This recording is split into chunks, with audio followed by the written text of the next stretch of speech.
Yan yung sasakyan na yan. Ano, baklas-baklas yung kabila. Mamaya pag natapos pinturahan yun, ay kakabit naman yun, yung fender na yun, mga Kasadik Friends. Yan.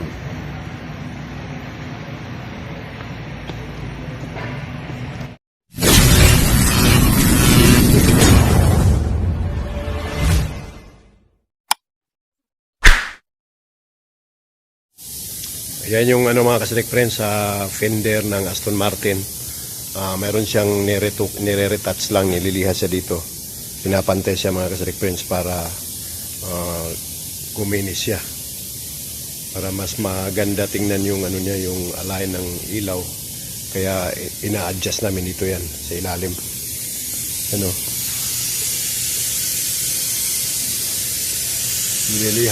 Ginagrinder yung loob nitong fender na ito, mga Kasadik Friends, dahil sumasayad yung ilaw. Ngayon, pinantay siya, niliha yung ibabaw, tapos retoke yung ano, mga konting mga basag-basag para mas ano, mas pulido ang kanyang pagkatrabaho, mga Kasadik Friends. Kasi pinapiber namin yan dahil napakamahal ng ano nito.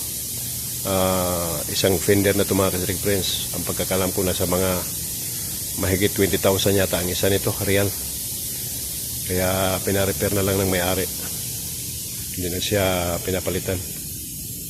So yun, pamasilyaan namin yan yung fender na yan. A few moments later. Sa YouTube yung abilidad mo rin.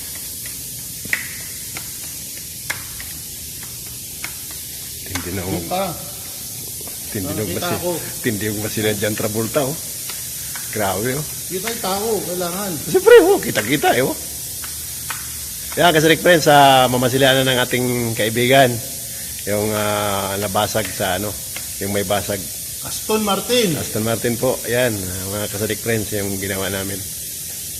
Kasi yung halaga kasi ng fender na to mahal. Ang pagkakalam ko nasa mga mahigit 20,000 reals ang isang fender, kaya mas ano na lang ng may-ari na ipa-repair na lang siya. Para pag na-repair, medyo makatipid siya ng konti. Halos labor materials ang babayaran niya pag-repair. Tulad nung bibili pa ng ano, fender, manggagaling pa yan, mga Kasadik Friends, sa ano, sa 25,000 fender lang. 25,000. labor. Manggagaling pa yan sa ano, doon pa yan orderin sa UK. London, sa UK. Kaya kakain pa ng mahabang panahon, sa shipment niya matagal. Kaya ano, pina-repair na lang siya. Kaya yung ginagawa namin ngayon, mga Kasadik Friends, yung fender ng Aston Martin. Kasama yung fender para mas lalo siyang kuminis. Pagkatapos na malihan yan, mga Kasadik Friends, i-sprayhan yan ng ano yan, primer. Pagkatapos nun, i-top coat na niya yan. Lalabas na yung original na kulay niyan. Kapag na-top coat na yan, mga Kasadik Friends, maganda na yan, hindi na mahalatang na repair. So ganun lang ang ginagawa namin, mga Kasadik Friends, kapag nakiusap yung may-ari ng sasakyan na i-repair na lang yung sasakyan niya, yung tulad niya, yung fender. Ayan, minamasidihan lang, na-fiber yung mga ano, may basag. Yan, kasi kabisado natin niya kung paano niya i-repair yan, paano niya maibalik sa maayos. Kasi itong sasakyan na ito, mga Kasadik Friends, napakamahal, siguro itong model ito nasa mahigit 1 million real to Sa buong mundo yan? Oo. Shoutout nga pala sa Makati. Yun, sa Makati raw. Yung mga kusa ko dyan sa Antipolo, mga taga-Sputnik. Lupit pala ito, yung mga kakusang Sputnik. So yung mga Kasadik Friends, yung pintor namin dito sa Haji Hussein, mga Kasadik Friends, ang tagal na sa Saudi niyan Kaya siya yung pinagkatiwalaan na gumawa nitong fender na ito. Dahil tumanda na sa Saudi, pumunta yan dito sa Saudi, sipunin pa yan. Ngayon tanda na. Punta ako dito, wala akong brick, ngayon meron na, hints pa. Hints pa, social na. Kasi mga Kasadik Friends, Bali, bumalik lang kami dito sa aming shop na iniwanan dahil hindi pa kasi nasimulang i-renovate kasi doon na kami sa kabilang branch namin. Eh ngayon, sa kabilang side kasi nitong shop na ito, mayroon doon sa ibang departamento, mayroon diyang nakapwesto ng Aston Martin. Ngayon may nasira, kaya yun, pinapapunta kami dito. Dalawa lang kami nandito mga kasirik friends sa shop na ito ngayon dito sa departamento namin sa body shop. Mga special na tao lang dito. Dahil yung mga kasama namin nandoon na sa kabilang branch namin. Katulad nung kung napapanood niyo yung dati naming kung napapanood niyo yung vlog ko nung nakaraan nung nalipat na kami doon. Ayun. So yun mga kasirik friends, mamaya-maya, ispirahan ng ating kasama yan. Gaganda na yan, matanggal na yung anong tawag nito, yung mga batik-batik na yan. Hindi pantay, yung mamaya pantay na yan. So yun mga kasirik friends, mamaya na lang pagpatuloy natin yung ating vlog.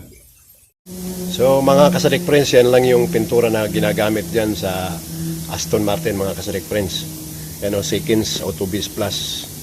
Yan yun mga kasirik friends, ito yung kulay na ito. Ito yung i-spray doon mamaya mga kasirik friends. Yan yun.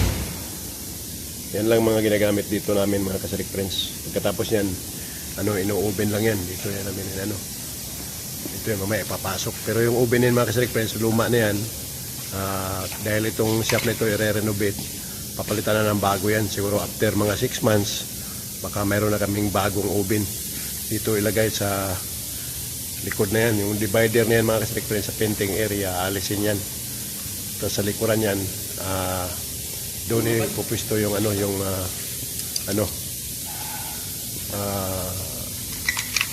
oven. Yeah? Buksan. So yan guys, isprehan na ng ating kasama.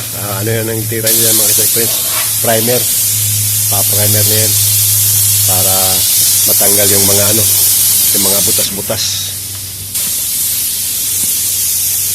Yung mga butas-butas ng pinaglilihaan, yung mga gas-gas niya, matanggal. Pagkatapos na mga primer mga kasirik friends, na naman yan, lilihain niya ng pino na liha para talagang magiging makinis talaga siya. Para yung pag na-spray na siya ng pinaka-top coat, malinis. Yan.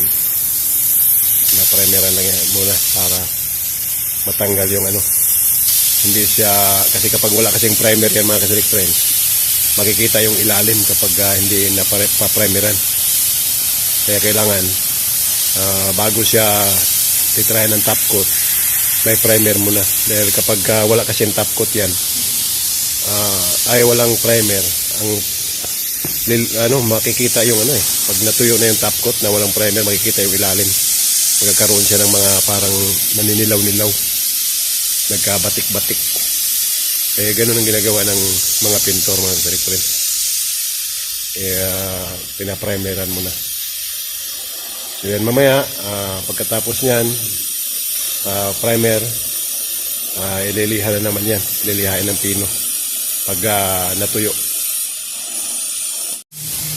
At saka yan mga kasirik friends, kung napapansin ninyo, mayroong nakalagay na papel, hinaharangan. Kasi yung banda roon sa unahan, walang sira yun. Dito lang sa may bandang nguso ng fender. Kaya nilagay ng papel yan para hindi maanggihan yung banda roon. Para hindi malaki ang trabaho. Kapag naanggihan yun, siyempre, rarabingin, lilihain, malaking trabaho. Kaya nilagyan na ng papel. 1 hour later.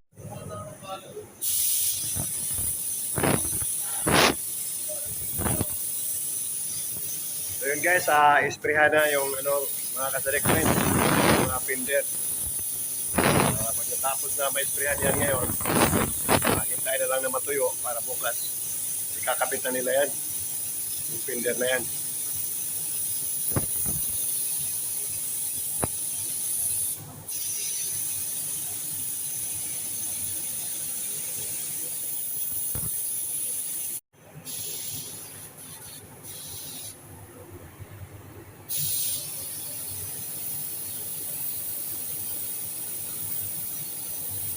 Tuyo na pala yun, Ray? Tuyo na pala yun? Bilis pa lang matuyo, no? Pag yung first coating pa lang. Ha? Oo. Kaya tinanong kita kung tuyo na eh. Mga 5 minutes lang yata, tuyo na.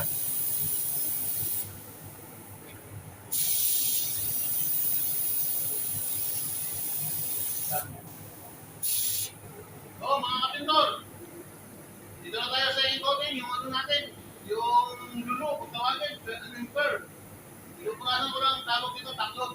Para matanggal yung alikabok. Pinupunasan ko lang yung overspray. Para pagkandaan tayo, malinis. Parang yung kapindor na, ano na, ganyan na. Ito yung pangalawang coating. Mga kapindor ko dyan, kung nanonood kayo. Bro,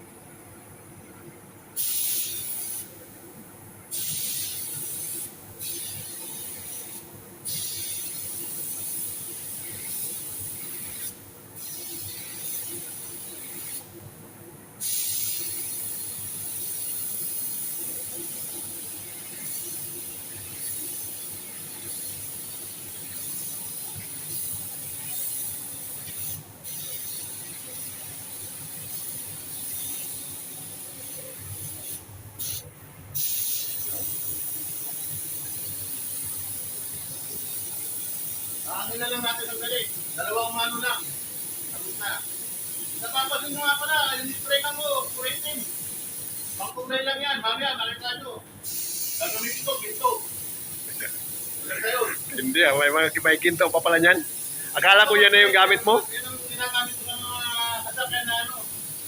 Mga luxury car, ginto. Ah, yung talagang pang ano na. Pang final na yun.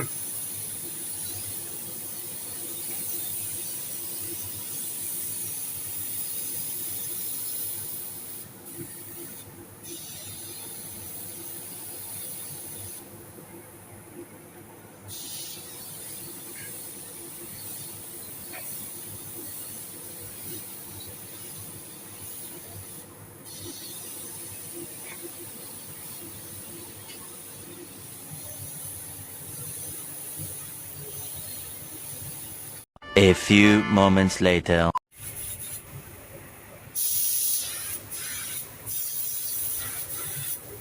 Ano ba yung ititira mo ngayon? Locker na yan. So yun yung pinaka-top coat. Yan mga kasadik friends, nagpapalit na siya ng ano, ibang spray gun na. Yun yung mga pang-final na spray gun, mga kasadik friends. Yung kanina, pang ano pa lang yun. Pang first coat, second coat, ngayon pang ano na to, top coat na to mga kasadik friends, locker na. Makintab na yan.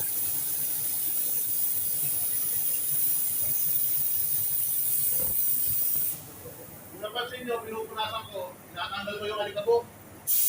Para pagka nalaki, makinis siya, wala sa tingin. Ang galing ito. Ito yung patanggal dyan, medyo malapit ko ng konti, tawagin ito taklo. Ito nga pala yung sinasabi kong ginto ng Thailand. Kailangan ginto rin yung kamay na umahawak. Golden na kung tawagin.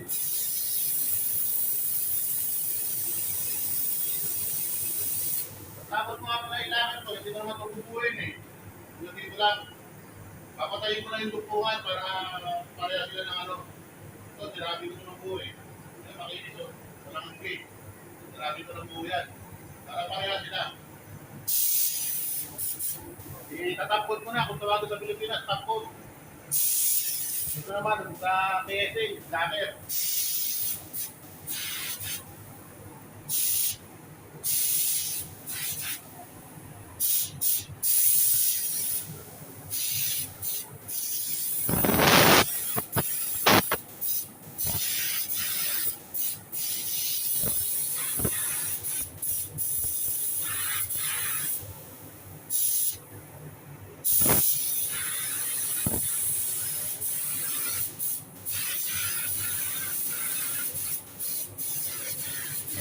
So, kita nyo guys, mapapansin nyo mga kasadik friends, ano siya, medyo mausok na siya.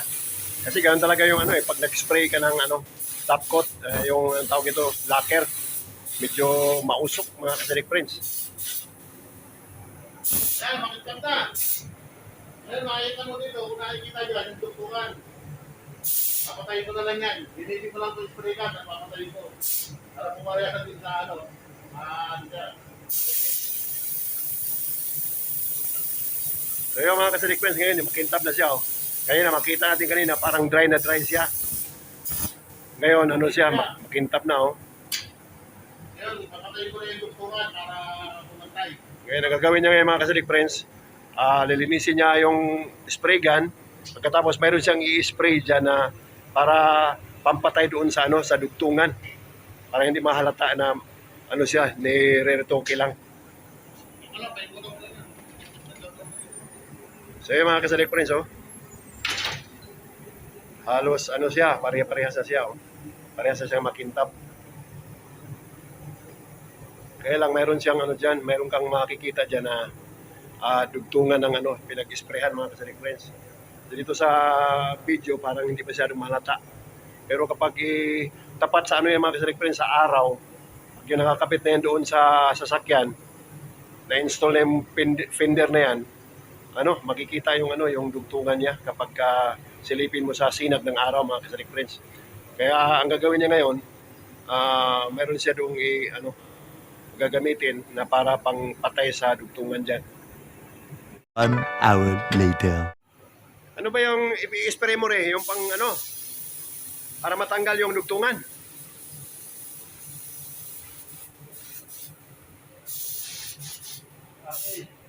RA tawag niyan.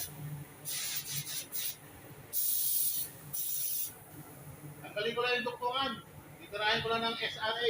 Nasaan ba yung dugtungan niyan? Dito? Ay, hindi pala hindi ko masyadong makita eh. Hindi masyadong makita? Kita? Hindi masyado. Ayan, tuktungan, no? Yun. Saka dito. Saan dito?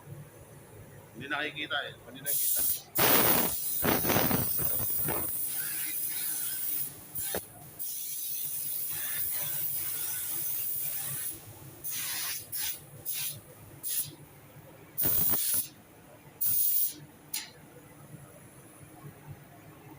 So yun guys, makikita natin guys na ano siya, pantay na yung kintab niya. Oh. Yun nga, parang nawala na nga yung ano, yung sinasabi niya dugtungan. Ako nga, hindi ko masyadong makita eh. Pero ngayon nakikita, sa napapansin ko ngayon, ano na siya, pantay na siya. Oh. Parehas na siyang makintab. I-spray ba ulit yan, Ray? Okay na yan. So yun mga kasalik friends, ayos na pala. Yun, makintab na siya. Ang kasunod yan mga kasalik friends, ibabaping yan siya para mas lalong makintab.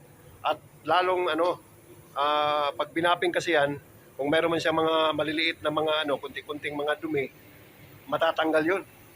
Kaya kahit na sa tingin natin malinis siya, makintab siya, dahil ito ay sports car, at saka medyo mahal ang labor nito mga kasalik friends. Kaya irarabing talaga yan, ibabuffing yan para mas lalo pa siyang makintab mga kasalik friends.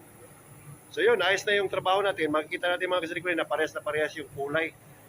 Dito yung hindi ginalaw at saka papunta rito sa kaliwa, yan parehas na parehas. Hindi siya nagkaiba. Parehas na parehas ang kulay mga kasalik friends. Kaya yun yung yun yung ginagawa palagi ng aking kasama mga kasalik friends. A few moments later. So yun na guys, tapos na siya. Tuyo na siya mga kasalik friends. Yan kintab na mga kasalik friends. Parehas na parehas yan ang kulay mga kasalik friends. Tuyo na siya. Kaya sa linggo, raraping na yan. Babaping yan sa linggo para mas lalo siyang magiging smooth siya mga kasalik friends. Yung mayroong mga kunting parang dumi, matatanggal yan. Kasi babapingin yan. So yun mga kasalik friends, ayos na. Ganda na yung niya. Yan yung kasalik friends, Aston Martin. Sports car yan mga kasalik friends, yung kotse na yan. Yan yung fender niya. So yun. So yun yung natin mga kasalik friends, yung tumira. Kaya pag nakita nyo yan, huwag kayo magkatubiling kontakin siya kung gusto nyo magpapintura. Yun na, hawakan na. Tuyo na siya. Medyo mainit pa yung loob ng oven. Yan. Ayos na, walang tuktungan. Walang dugtungan. Wala yung tuktungan, Kasi meron silang ina-apply dyan na para matanggal yung dugtungan. Kasi madalas kasi nakikita sa sakyan, kapag ini-sprayhan dito sa parte na ito, magkakaroon siya ng dugtungan, makikita siya pag sinilip sa sinag ng araw. Kaya yan, ayos na yan mga Kasalik Friends. Salamat sa inyong patuloy na panonood at suporta sa ating mga video mga Kasalik Friends.